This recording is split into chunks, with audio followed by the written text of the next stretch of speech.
2026. In a ruling delivered electronically through the Electronic Court Case Management Information System (ECCMIS), Justice Emmanuel Baguma described the application as incompetent and an abuse of court process intended to delay the hearing of the main criminal case. The ruling means BCJ, LUTEL and UPDF Captain Dennis Ouala will now proceed to trial on charges of treason.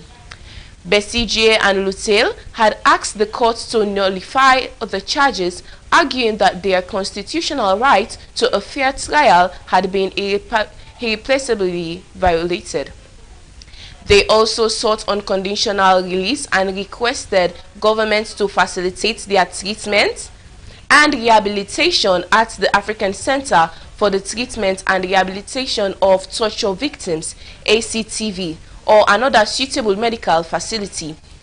In affidavits, the two accused alleged they were unlawfully abducted from Nairobi by Ugandan security operatives, returned to Uganda without due process, detained incommunicado at Makindye military barracks, denied access to lawyers and medical personnel, and held beyond the constitutional 48-hour limit before being presented in court.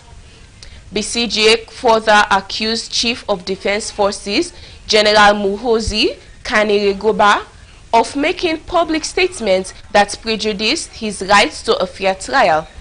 The respondents, including General Muhoozi Kainerugaba, Peter Ahimbi-Sebwe, Lieutenant Colonel Ephraim Biaruhanga, and the Attorney General, denied all the allegations.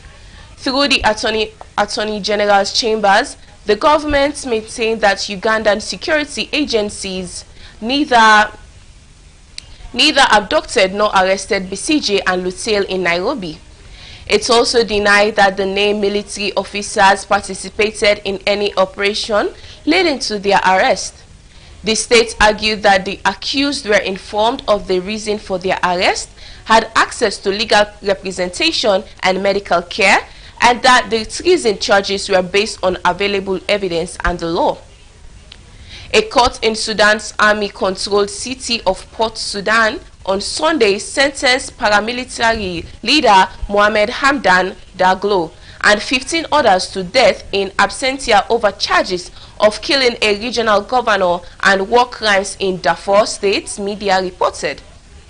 The ruling, issued by a judiciary functioning under the army, is the first against the leadership of the Rapid Support Forces (RSF) since war broke out between the paramilitary group and the Sudanese army in April 2023.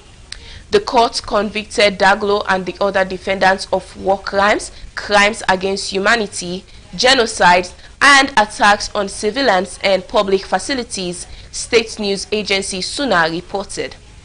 Those sentenced include Daglo's brother and deputy, Adlai Rahim Aman Daglo, as well as several RSF officers and tribal leaders from Arab communities in West Darfur.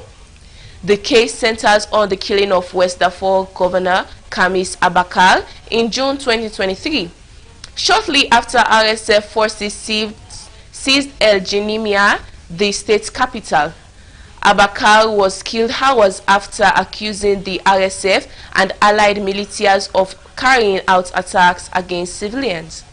UN experts determined that between 10,000 and 15,000 people, mostly from Masalit ethnic group, were killed in El Geneimia during the violence. The RSF has repeatedly denied allegations of genocide and other war crimes. The court said it would refer the case to the Supreme Court for review and seek the arrest and extradition of those convicted through Interpol and other international channels.